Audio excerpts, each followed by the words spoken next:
Other habits, habit of mastering one's body. You see the child who impulsively reaches out to grab something else from his neighbor. That's not malicious, not willful, not intentional. It was just there. He saw it. It's almost as if he has not gained full mastery of his body. The habit to peacefully accept no. Now, that's a very important habit. Ideally, between the ages of 2 and 3, a child would learn to peacefully accept no most of the time. That it's all right if it's not what I want. That's actually a learned skill. That's a habit. Like all habits, some children master them more quickly than others. We can think of the habit of throwing a baseball. That's actually a pretty good analogy. Take the typical 4-year-old, 5-year-old, stand 8 feet away from them, put a ball in their hands, and have them throw it to you. There'll be a few naturals. Some take it first time right to you. Not most. Most, it'll go somewhere behind to the side. That doesn't mean they have a major deficit. It means they're not a natural. So, you got someone who's not a natural, doesn't instinctively have the habit of throwing a baseball. What do? You work with them on it. And the great majority of children, within a few months, will pretty consistently be able to throw a ball to you. It's the rare exception that that's not true. There are a few that suffer from major disabilities, but that's a small percentage. Most children can learn to throw a baseball. The question is, will there be a joyful adult throwing the ball with them? Do that 20 minutes a day, 3 times a day, and the great majority of children will be able to throw a ball within a few months. That's a good analogy for all habits, whether it's the habit of attention, the habit of staying your best self, even when things get difficult, the habit of peacefully accepting no, the habit of working when hand and head are tired, the habit of careful and accurate thought, the habit of kindness. All of these things can be cultivated. You just have to lay down the rails, do the legwork, stand beside them, joyfully be with them. I should say again, because that whole idea of joy, it's good to be me with you. I can't lay down a good habit if I'm filled with anxiety. And they read us, the children, they read us, they know us like a book. If I'm anxious or upset, what they'll be doing is figuring out how to protect themselves from me, how to make me happy. And that shuts down a healthy process of cultivating new habits.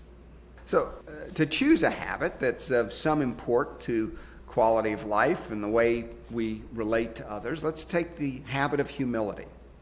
I think of one student who, when they came to the school in 6th grade, the first thing they did was go around to their classmates and ask each other student, what's your IQ? Well, the reason, of course, they asked this question is they want the other students to tell their IQ so that he could then impress them with how high his IQ was. This obviously is not a way to build an enhanced quality relational life. But he was a young boy, actually 6th grade, not too young, and had not mastered the habit of humility. I should say 6 years later, by the time he graduated, it was quite different. He was the most humble, sensitive to others, caring servant of others, interested in their well-being, putting others forward rather than himself. So how do you cultivate that? Arrogance, vanity, humility. Some have one habit, some have the other. How do you cultivate the habit of humility? Well, sadly, in some sense, just memorizing a Bible verse on humility or just hearing a lecture really isn't going to do it. What's going to be required is an adult who cares enough to come alongside to support the child in the formation of a more humble, stance towards self and others. Charlotte Mason gives some very clear instructions as to how you do this. The first thing one does is to build an alliance around an idea. So I would pull the child aside. Do you know what I mean by humility? How do you think other people respond if I put myself out as somehow being better or stronger or smarter than them? Does that help relationships? I mean, do you like it if somebody comes to you and tries to prove that they're smarter than you? Or that they're stronger than you? And what the child says is, at that point, it's not near so much important, at least the details of it, as that they are beginning to get the idea that somehow there's a different way, that arrogance is not attractive. You sow a seed. Training and habit begins with sowing an idea and creating an alliance. So I'd really like to help you with this. I'd like to help you with your friendships with your classmates. I'd like to help you with the way you come across to others, because you are a sharp, engaging young man that's got so much to contribute. But arrogance hides all that. I'd like to help you.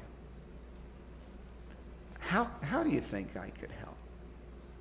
And again, having him write an essay on the virtue of humility is not going to help. Being punitive is not going to help. What we need to do is, in Charlotte Mason's words, become the friendly ally. I am here with you and for you to help you overcome this vice of arrogance and cultivate the virtuous habit of humility, because it's in your best interest. And here's the thing, they will always read our hearts. A child always knows if I'm trying to use habit training as a tool of control so that I feel better about everything and I feel successful, versus a genuine concern for the well-being and growth of the child.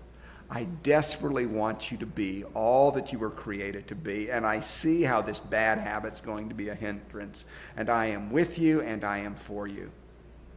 The number one mistake that I see parents making is disciplining out of their own emotional state, rather than being engaged in a work of formation for the betterment of the quality of life of their child.